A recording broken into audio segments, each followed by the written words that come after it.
ჩინური სიტყვები, რომლებიც ძალიან სასაცილოა ნაწილი 2. ამ სიტყვებს შევეკითხები ჩემს დაძმას. Hello. პირველი სიტყვა არის პაპა. Papa, ეს ხომ სროლა? არა, ეს ნიშნავს მამას. პაპა. შემდეგი სიტყვა არის ჯუჯუ.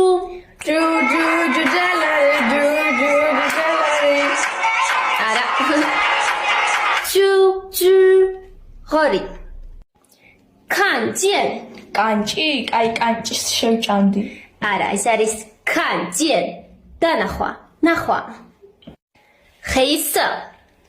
Hey. ხეისა. შავი. შაომაო. შიოს მარო? ეგუნა. შაომაო. პატარა კატა. ეგეც საინტერესოა სხვათა შორის. 火车 ხოჩე. მატარებელი. უი, უფრო მეტი საინტერესო ვიდეოსთვის გამოყევით. Bye!